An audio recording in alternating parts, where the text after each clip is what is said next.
Arsenal sent worrying. Martin Odegaard. Injury update by Norway manager makes subscribe for the more Arsenal news.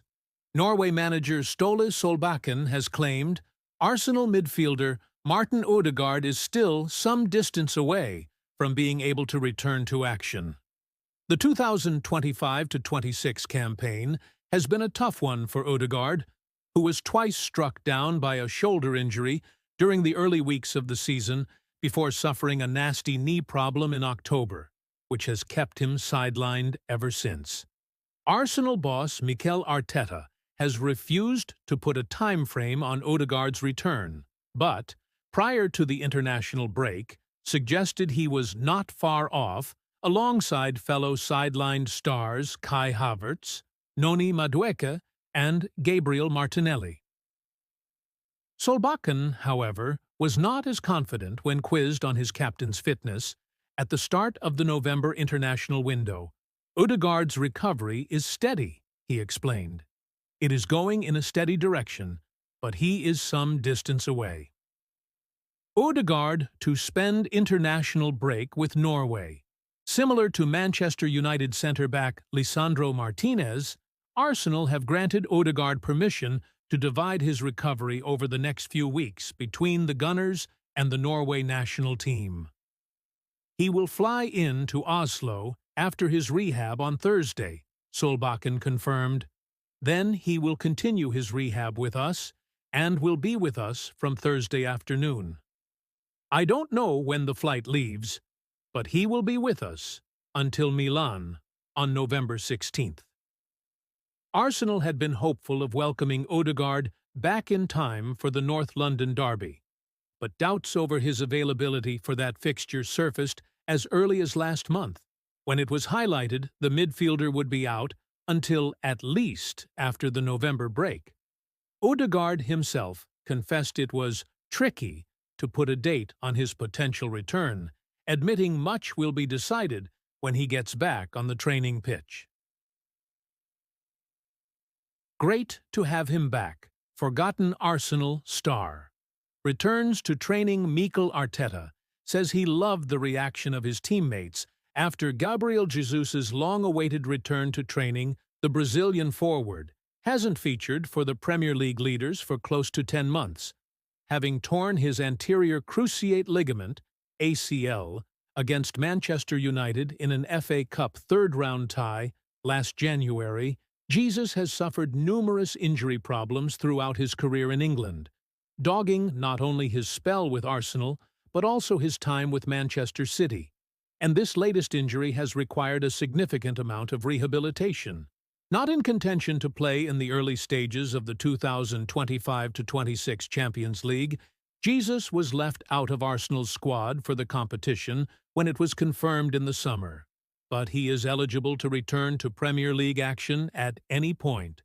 The 28-year-old registered by the club at the beginning of the season. A huge milestone in Jesus' recovery took place on Thursday as he returned to training, and Arteta was beaming about his progress when asked in his latest pre-match press conference for an update on his condition. Obviously, he's been doing everything on his own. Now he's got players around him, very competitive players around him, and see how he copes with that, the Spaniard said. But he's full of energy. I love the reaction of all his teammates when he first joined us, and, yeah, great to have him back. He added of a potential return date. I don't know. Now it's about making the steps day by day in a different surrounding. Arteta was also asked about Arsenal's other injury issues, which have seen several key first-team players sidelined. Kai Havertz has been out for a number of months, but he's recently been joined on the treatment table by Noni Madueke, Gabriel Martinelli, captain Martin Odegaard, and big-money summer signing Victor Gyokeres. It appears there may be potential returns against Sunderland, with Arteta saying, when asked if all would be absent, "I cannot confirm all of that, but you are not far." After the weekend clash with Sunderland, the Premier League breaks off for the final international fixtures of 2025. A final chance for a bit of club football respite before the hectic Christmas schedule takes hold. Arteta wasn't overly hopeful that all of his injured stars will be available when Arsenal return to action, suggesting a lot would need to go the Gunners' way to get the outcome they desire. Some of them, all of them, I don't know. Arteta mused about immediate returns post-internationals. There are a lot of things that have to happen in the next 2 weeks, and everything has to be perfect. But I think we'll be very close with most of them to be in a really strong position. We head to Sunderland for the first time in 8 years on Saturday, 5:3 p.m., looking to increase our lead at the top of the Premier League table and create more history in the process. Should our 13-game unbeaten run continue with another victory coupled with a clean sheet, we would become the first English top-flight side ever to win 9 consecutive matches in all competitions without conceding, while a 9th straight shutout would set a new club record. The omens look good as we are unbeaten in our last 12 games against the Black Cats in all competitions, but Regis Lebris' current crop will pose a very different test. Their excellent start sees them begin the weekend in 4th place, and no team has yet left the Stadium of Light with 3 points since they returned to the top table of English football. After winning the championship playoff final in dramatic circumstances to end an 8-year wait for a top-flight return, few would have predicted that the Black Cats would make such an impression in the season's first few months. 18 points have already been claimed. The most promoted side has won 10 games into a Premier League season since Hull City in 2008-09, while the Black Cats remain unbeaten at the Stadium of Light this season, having beaten West Ham United, Brentford and Wolves, as well as drawing with Aston Villa and then Everton on Monday night.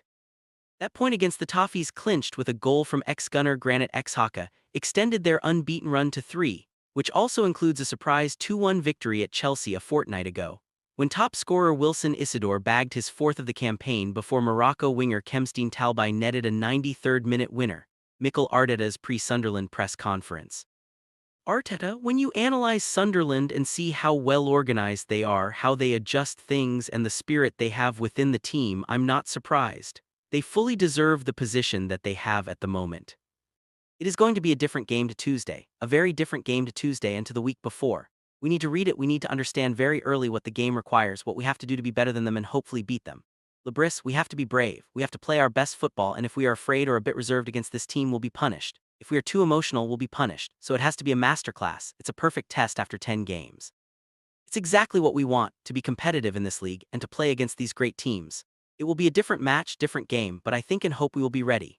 Arteta has confirmed it is unlikely that any of the players who sat out our Champions League win in Prague on Tuesday will be in contention to return on Saturday, meaning Victor Gyokeres and Gabriel Martinelli haven't recovered from their hamstring and groin issues respectively. It is hoped that some of Martin Odegaard, Noni Madueke and Kai Havertz could be available following the international break after rehabbing their knee injuries, as could Gabriel Jesus, who has returned to light training following his lengthy layoff.